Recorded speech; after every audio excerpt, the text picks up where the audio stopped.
Today we're looking at 5 stocks that are trading near their 52-week lows where we have seen insiders buying. Now you can see the parameters we've selected: buys at least 100 shares of at least $100,000 within the last 14 days. And as always, the reason why we do flag these companies for your attention is because insiders buy because they believe the share price will go up. So you could argue it is a good signal at the bare minimum to take a little further research. Now the first one we're covering is AMD, where we see the EVP and the Chief Commercial Officer buy just under 5,000 shares, and as we can see, that cost them around $500,000. So let's take a closer look at the company. Now we have covered this extensively, so you do know it has suffered quite a lot over the last year, down 31%. Year to date, however, it is down around 5%, so do bear that in mind. Not a great start to the year, but over the last 10 years, they have massively outperformed the S&P, up 3,575. We also noticed trading right there near their 52-week low with a double buy from both Seeking Alpha as well as Wall Street. And when we do take a look at the company in terms of their earnings, over the next 4 quarters, they are anticipating double-digit growth to the EPS. With the last 4, they have at a bare minimum been in line or outperformed. Nice 100% track record, giving us faith they can hit their 2025 EPS target, meaning AMD right now is trading at a forward valuation of 24.25. Now, how does that compare against others? Firstly, they get an A+ in the overall valuation region, where we can see this company is trading a little bit lower than the sector median by around 6%, but quite significantly some way below their own 5-year. We're talking 42%, which is what we would typically say is one signal of undervaluation, but you can look at different valuation metrics depending on which one fits your own investment thesis. You may get to a slightly different conclusion. Now, we're not done there, as we also want to understand, are companies that are trading at these levels ones that we should consider? And based on the growth, it does look very promising at an A. Year-on-year revenue up 14%, forward-looking near 20%, a lot better than the sector on both levels there at the mid-single digit, but it is a little bit below their own 5-year averages of 34 and 26% respectively. We also do like the fact that their earnings per share for advanced micro devices is anticipated to grow at 43%, a lot higher than the sector comparative of 15%, but also higher than their own 5-year of 33%. In terms of the profitability, they get an A-, so again, looking fairly promising. 53% gross margin, better than the sector at 51%, but also better than their own 5-year of 48%. And in terms of their bottom line, 6.4%, a little bit better than the sector at 4.2%, but actually quite some way below their own numbers over the last 5 years at 11.4%. We do, however, like to see their cash from operations increasing, now sitting at $3 billion. On a 5-year average, it was low at 2.28, which is very good to know, but also the fact that it is significantly higher than the sector comparative of $102 million. We're not just done, because we also want to take a look at what the institutions are doing before diving into our own valuation, and we can see they hold around 71% ownership, around $20 billion worth of sales over the last year, but we also notice pretty much a very similar number in terms of the buys. However, we do want to point out in the most recent quarter, Q4 2024, institutions were selling more shares than they were buying. Overall though, as we have noted, a fairly similar number in terms of both buys and sells in 2024. Now, our intrinsic value we can see here at $190 derived from the DCF model. Now we'll run through you this, and this essentially shows us the free cash flow year on year. Average growth will be skewed negative to positive a number of years. Moving forwards, we've gone for 30%, but bear in mind these numbers are subjective. You can always grab a copy of this model by clicking on the pinned comment below, running through your own numbers, whether it's for AMD or any others, but based on 30% and a discount rate at 8%, we get the present value of the future free cash flows, add together with the cash, subtract total debt, get to the equity value, divide by the shares outstanding, and we get to 190, which does indicate 65% upside. But for transparency, we'll show you at the 25% rate, it does turn to 137, 19% upside, and at the 20% rate, you do get $98, which actually means if you believe the company will only grow at the 20% rate, then there is actually downside as opposed to the upside. Now, we want to show you 2 scenarios in today's episode for AMD in terms of the margin of safety. At the 30%, where we do get an intrinsic value of 190, Don't forget the margin of safety is used executed if we believe the company meets our 3 golden criteria: wide moat, strong financial metrics, good forward-looking data. Then it's a buy at around $171, and then we keep going till it's near the current trading price. And what we can in fact see in today's episode, pretty much around a 40% MOS if you believe the company can grow at that rate moving forwards. And Wall Street themselves, with their buy rating, see this at $148, upside of 29%, and also a bullish signal, as we just highlighted, insiders have been buying. Now we also just want to highlight what the margin of safety would be at a growth rate of 25%, where the intrinsic price comes to $137, and obviously it will be lower than the 40% that we did just notice, but not 20%. In fact, if you believe the lower growth rate right now, you are getting a 15% margin of safety, and the upside, no surprises, remains the same at 29%. And do give us your thoughts as we go along today. Now before we move to the next one, just to let you know, we have released our latest free weekly article. We drop one every single Monday morning where we cover severely undervalued stocks as well as what's gone on the market over the last few days. So click below, you can sign up, read straight away, where you'll be able to gain access to 45 undervalued stocks for the month of February. Lots of information for each one, the upside that Wall Street themselves see over the next year, and on top of that, you can now grab a recently released copy of 32 stocks that Wall Street themselves believe have the most upside in the S&P right now. So click below, you can sign up and read straight away. The next stock we're looking at is Pfizer. As we can see, the director just a few days ago buying nearly 20,000 shares, costing them again around $500,000. And if we look at the company, first straight away you could probably see the strong buy rating from Quant as well as the double buy from both Seeking Alpha and Wall Street, but it does pay a very high starting yield of 6.64% and trading near their 52-week lows. In fact, it is down 6% over the last year.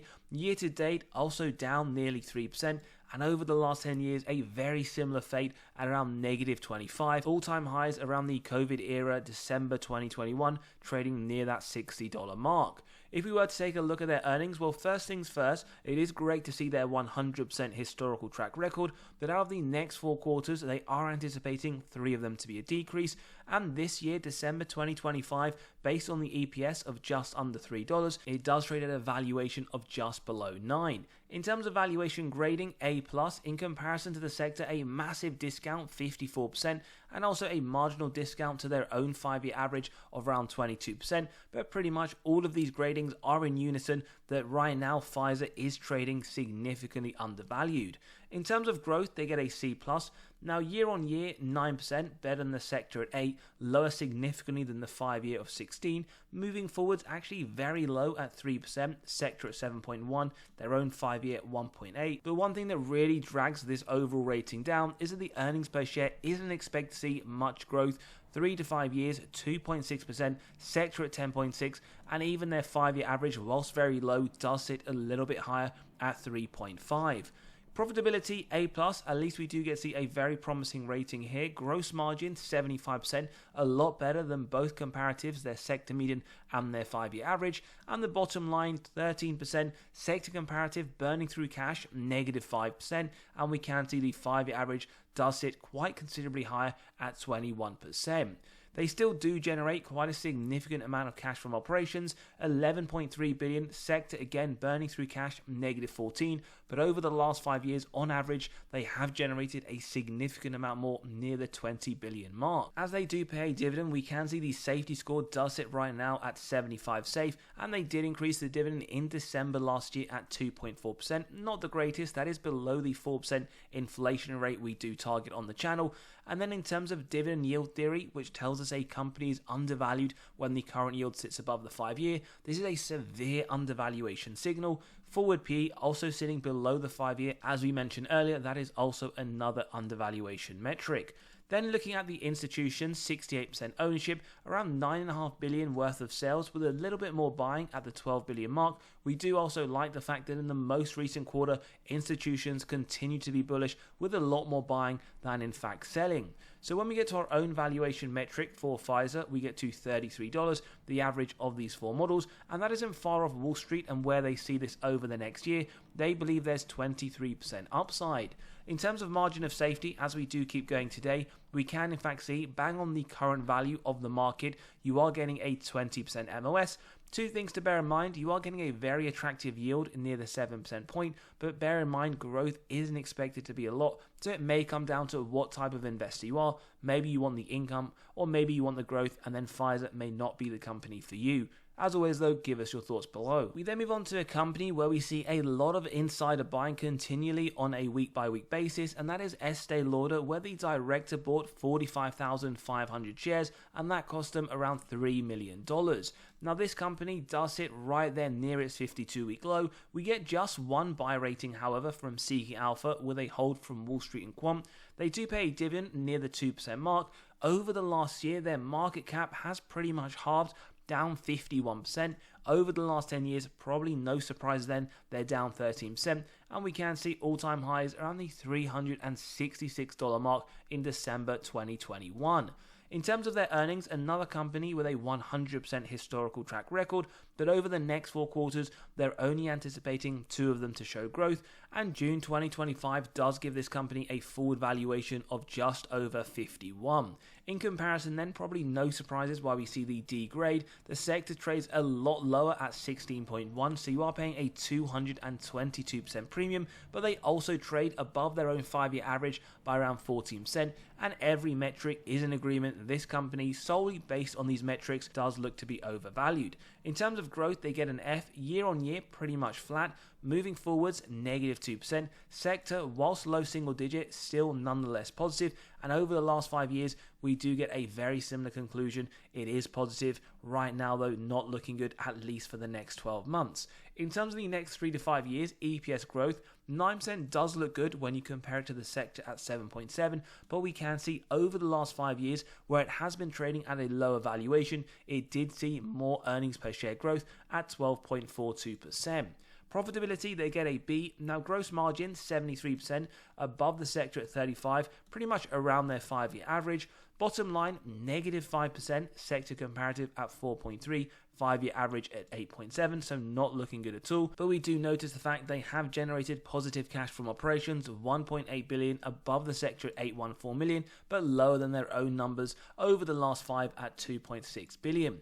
Now their dividend safety score is unsafe at 40. Bear in mind they did have a cut not too long ago at 47% in October 2024. And whilst we do like to use dividend yield theory, given they have not too long ago cut the dividend, this does seem to be irrelevant, but we do want to point out their forward P right now isn't far off their own average, something we did highlight earlier. Also bear in mind different sites will have slightly different figures, but the overall conclusion is the same. In terms of institutional ownership, 55%, a very similar amount of selling as well as buying in 2024, but we do note the year was closed out with institutions pretty much buying twice as much as they were selling. In terms of the valuation, $87, just one model, so we can show you the metrics we have used. Growth rate moving forwards of 7%, which does give this intrinsically $87, so you will get a margin of safety, and as we keep going today, you're getting pretty much around the 20% point at $70. Doesn't necessarily mean it should be a buy. Wall Street themselves see very limited upside at 11%. They see this company trading at $79 over the next year. We then move on to the most recent buy from just 2 days ago. It is CVS Health Corporation, where we get the director buying 30,000 shares at around $67, costing them $2 million. And now we do take a look at the company. We understand it's trading in the mid to upper end of the 52-week range. However, it was just a few days ago where this company was trading significantly lower, but after their earnings, we can in fact see around February the 11th, 12th, this company is up around 25%, although over the last year it is still down 13%, and over the last 10 years still down 36.1%. Wall Street, however, do believe this company is a buy, and they do also offer a dividend fairly attractive at the 4% starting point. In terms of their earnings per share, very, very mixed. Over the next 4 quarters, 2 of them anticipated to be growth, and a 50% track record over the last 4, 2 out of 4 beats. Right now, they are trading at a forward valuation of 11.3, and when we look at the valuation overall where they get the A+, we can see they are trading at a massive discount to the sector of 41%, but actually above their 5-year average of 9.8, so around a 15% premium. But overall, the conclusion is the same in comparison to the sector, and pretty much for the vast majority in comparison to their own 5-year data. This company does look to be at a good valuation. Growth, though, they do get a D, so we can understand why why perhaps they are trading at a bit of a discount. Year-on-year revenue 4%, moving forwards 4% as well. Mid to high single digit though from the sector at 8 to 7%, and even their own 5-year average does look higher at 10 and 7% respectively. If we look at the EPS though, that is where this company does shine. They are anticipated to grow 23% over the next 3 to 5, higher than the sector 11, higher than their own historical data at 5.65.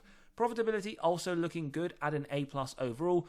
Gross margin very low though at 13%, sector at 59, their own 5-year at 17.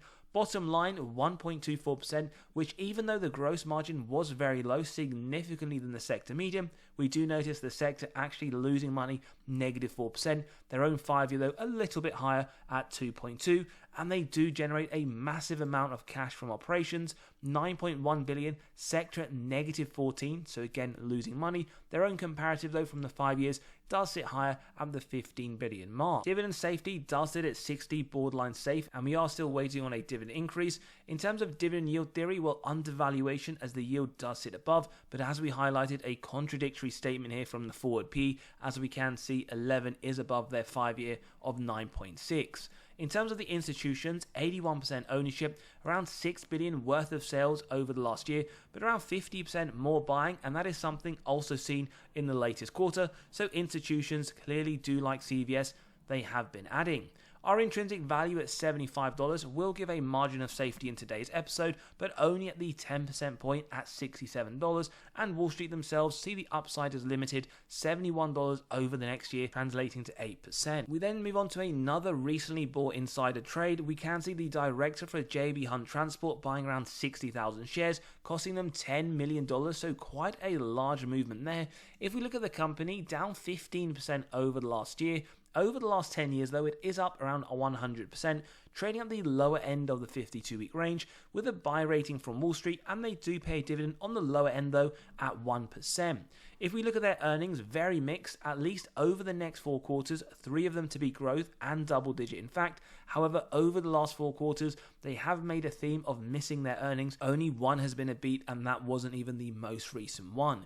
In terms of their forward valuation, right now trading at around 26.7, and that is why we get a D- in terms of the grading. Sector a lot lower at 20, so you are paying a 34% premium, but we also notice it does sit around 9% above their own 5-year average. If we then move on to essentially the growth, where they get a D-, year on year actually a decrease of 6%, where the sector and in fact their own 5-year does sit positive and much higher, and forward looking only 1%, sector again mid-single digit, and the same to be said for their 5-year average. In terms of the EPS, that does look promising at around 12.5% when the sector comes in low at 11.6%, but we can also see this company's metrics over the last 5 years have looked a lot more promising. Profitability, they get a B. Now, gross margin 19%, sector at 31%, but it is a little bit higher than their 5-year of 17.6%. Bottom line 5%, a little bit lower than the sector at 6.5%, as well as a little bit lower than their own 5-year average. Cash from operations though, 1.4 billion, significantly higher than the sector at 36 million, and only a little bit lower than the 5-year of 1.43 billion. It is the first company today to get a very safe dividend score, 89. They did in fact increase the dividend just last month, although very low, below inflation at 2.3%, and we can see here an undervaluation signal. Yield does sit higher, but we also noticed and just covered that the current forward P does sit higher than their own historical metrics.